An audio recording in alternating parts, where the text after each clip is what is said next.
যে করলে করবে, না করলে না করবে, পাস করলে আপনাদের লাভ, না করলে লস।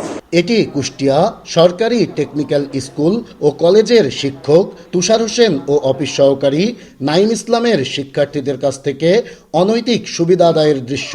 ফেল করানোর ভয় দেখিয়ে এভাবেই পরীক্ষায় অংশ নেওয়া শিক্ষার্থীদের কাছ থেকে নেওয়া হচ্ছে জনপ্রতি ৩,০৫০ টাকা।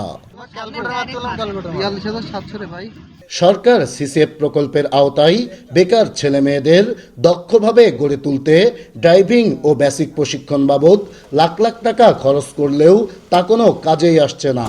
টাকা দিলেই করানো হচ্ছে পাস, মিলছে সার্টিফিকেটও। ড্রাইভিং আমাদের পাস করার জন্য ৩,০৫০ টাকা করে দেওয়া লাগে। টাকা দিলেই ভালো স্টুডেন্ট আর খারাপ স্টুডেন্ট যে কেউ পাস করে এখানে। উনি আলাদাভাবে ডেকে নিয়ে বলছে যে তোমাদের টাকা দিতে হবে, টাকা না দিলে তোমরা ফেল করবা, এই জন্য টাকা দেওয়া লাগছে। ডপ টেস্ট আছে, তারপরে লাইসেন্সের টাকা আছে, লার্নারের টাকা আছে, এটাও সরকার আমাদেরকে দিবে। কিন্তু তাদের কথা যে এই টাকাগুলো যদি তোমাদের নিতে হবে, তাহলে তোমরা যদি নিতে চাও তাহলে তোমাদের ৩,০৫০ টাকা করে দিতে হবে।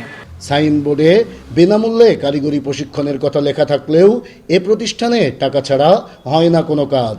আর এ অনিয়মের সঙ্গে সরাসরি জড়িত প্রতিষ্ঠানটির শিক্ষক তুষার হোসেন, অফিস সহকারী নাইম ইসলাম সহ কতিপয় শিক্ষক। অভিযোগ শিক্ষার্থীদের।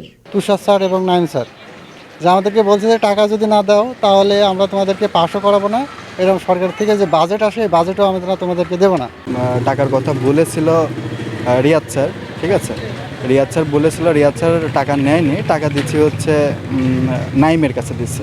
দেশ টিভির অনুসন্ধানে এসব দুর্নীতি ও অনিয়মের প্রমাণ মিললেও বিষয়টি অস্বীকার করছেন অভিযুক্তরা। কই না তো, আমরা তো এরকম কোনো কিছু তো বলতে পারি না। আমাদের সরকারি প্রতিষ্ঠান, কেন টাকা নিব আমরা? এটা সম্পূর্ণ মিথ্যা কথা। আমাদের এখানে কোর্সটা সম্পূর্ণ ফ্রি। তবে এমন অনিয়মের সঙ্গে জড়িতদের বিরুদ্ধে তদন্ত সাপেক্ষে কঠোর ব্যবস্থা নেওয়ার আশ্বাস দিয়েছেন প্রতিষ্ঠানটির অধ্যক্ষ। কঠোর পদক্ষেপ নেব, যদি এটা বাস্তব সত্য হয় তাহলে এর তো কোনো নাই, অবশ্যই নেব। শুধু আশ্বাস নয়, দক্ষ জনবল গড়ে তোলার সরকারি এ প্রকল্পে অনিয়মের সঙ্গে জড়িতদের বিরুদ্ধে দ্রুত ব্যবস্থা নেওয়ার দাবি ভুক্তভোগীদের। নাইদ হাসান তিতাস, দেশ টিভি, কুষ্টিয়া।